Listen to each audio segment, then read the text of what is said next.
গ্রামে শেফা শিয়ালিনী তার মেয়ে বেলিকে নিয়ে বাস করত। শেফা ছিল অনেক গরিব।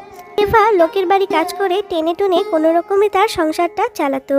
শেফা তার মেয়ের কোনো চাহিদা পূরণ করতে পারতো না। মা, ও মা, আমার যে খুব খিদে পেয়েছে, আমাকে কিছু খেতে দাও না মা।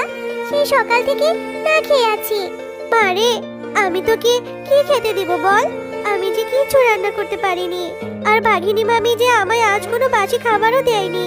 তবে তুই কোনো চিন্তা করিস না, আমি আবার যাব বাঘিনী মামির কাছে খাবারের জন্য। তুই একটু অপেক্ষা কর মা। এরপর শেফা শিয়ালিনী বাঘিনীর বাড়িতে যায়। কি রে শেফা, তুই আবার কেন আসলি? তোর কাজ তো শেষ হয়ে গেছে, আবার কাল আসবি। বাঘিনী মামি, আমি এখানে এখন কাজ করার জন্য আসিনি। আমার ঘরে যে ছোট্ট মেয়েটা না খেয়ে আছে। আপনি তো বললেন বাসি কোনো খাবার নেই, তাই আমি আমার মেয়েকে এখনো খাওয়ার জন্য কিছু দিতে পারিনি। তাই আপনি যদি আমায় কিছু টাকা ধার দিতেন তাহলে অনেক উপকার হতো গো। পরে আপনি আমার বেতন থেকে টাকাটা কেটে নিন, কিন্তু এখন যে আমার মেয়েটা না খেয়ে আছে। দেখ শেফা, তোর মেয়ে খেলো কি না খেলো তাতে আমার কিচ্ছু যায় আসে না। তাই আমি তোকে কোনো টাকা ধার দিতে পারবো না। তাই বেশি ন্যাকামো না করে যা তো এখান থেকে। এরপর বাঘিনীর কথায় মন খারাপ করে শেফা শিয়ালিনী সেখান থেকে চলে যায়।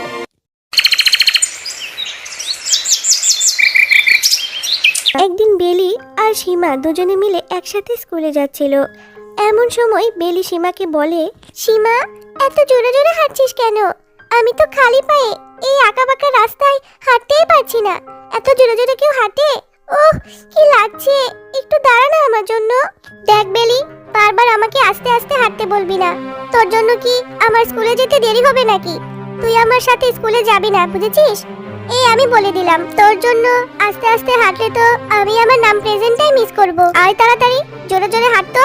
তোর পায়ে তো জুতা আছে, তাই তুই জোরে জোরে হাঁটতে পারিস। আমার পায়ে তো জুতা নেই, আমি কিভাবে জোরে জোরে হাঁটবো বলতো? ওহো, তোর জ্বালায় আর পারি না। কাল তোর মাকে বলে একটা জুতা কিনে নিস। এত গরিব কেন তোরা বলতো? যার জুতা নেই তার সাথে আমি স্কুলে যাব না। গরিবের মেয়ে কোথাকার! তোর সাথে কেউ আমাকে মেলামেশা করতে দেখলে তো হাসাহাসি করবে।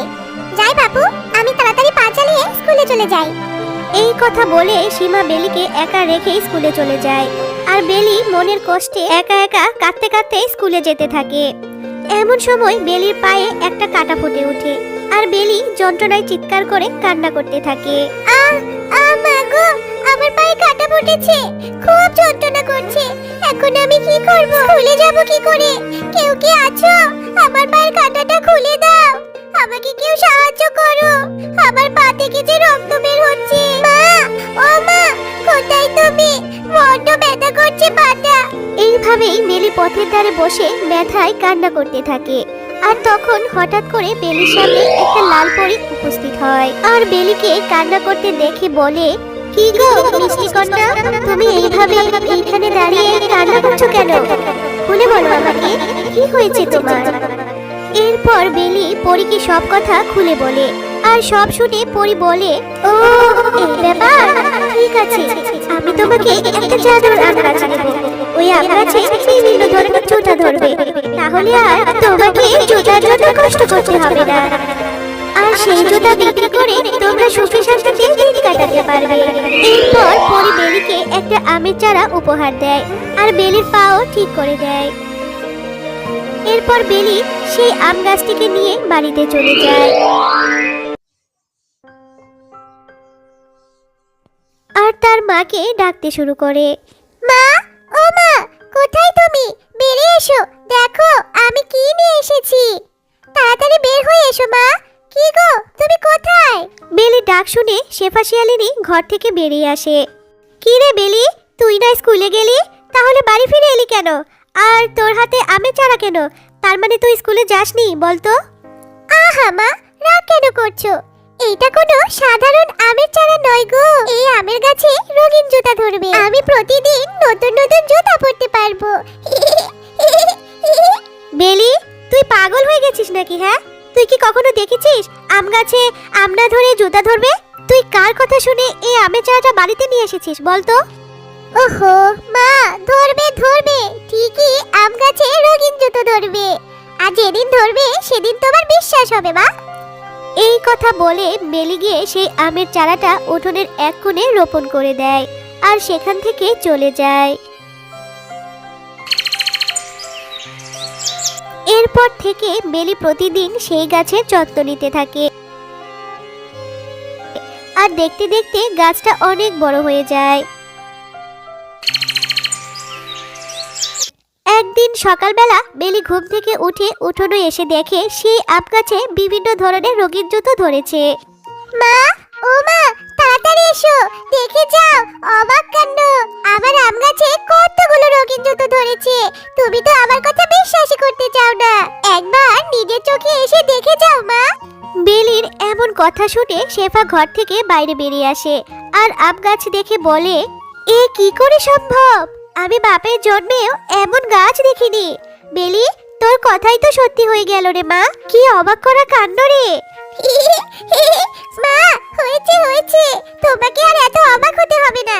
এবার এখান থেকে কিছু জুতো আমার জন্য রেখে বাকি জুতোগুলো তুমি বিক্রি করে দাও। আমাদের তো অনেক অভাব, এই জুতোর বিক্রির টাকা দিয়ে আমরা ভালো মন্দ কিছু কিনে খেতে পারবো। হ্যাঁ রে মা, তুই ঠিকই বলেছিস।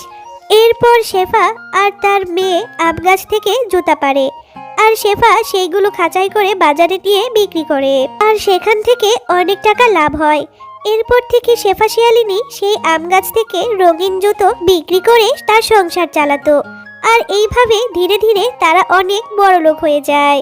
আর শেফা শিয়ালিনীর এমন উন্নতি সারা গ্রামে ছড়িয়ে পড়ে আর সেটা বাঘিনী শুনতে পায় আর হিংসেতে জ্বলতে থাকে। কি কিছুদিন আগে যে কিনা আমার দোয়ায় চলতো, আমার দেয়া বাসি খাবার খেয়ে জীবন বাঁচাতো, আজ সে এত ধনী হয়ে গেছে। শুনেছি ওর একটা আম গাছ আছে আর সেই আম গাছে জাদুর রঙিন জুতো ধরে।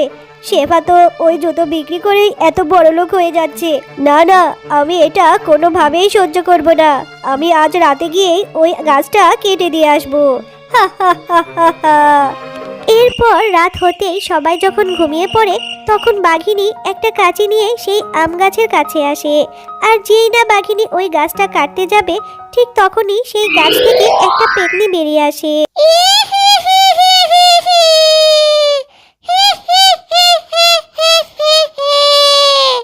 ওরে বাবারে, এ তো দেখছি পেতনি।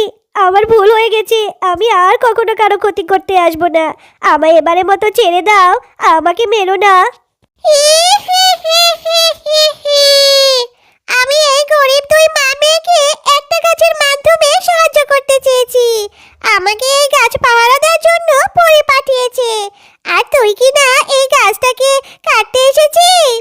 ঠিক আছে, তুই যেহেতু এত করে বলছিস তাহলে যা, তোকে আমি এই প্রথমবার বলে ক্ষমা করে দিলাম। তবে আর যদি কখনো কারো ক্ষতি করতে আসিস তাহলে আমি তোকে ছাড়বো না, এই বলে দিলাম। আরে না না, আর কখনো আসবো না। এরপর বাঘিনী সেখান থেকে পালিয়ে যায় আর সকাল হয়ে যায়।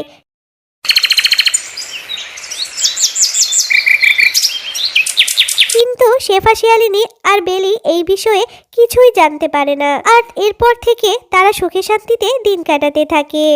তো বন্ধুরা, আমাদের গল্প তোমাদের কেমন লেগেছে?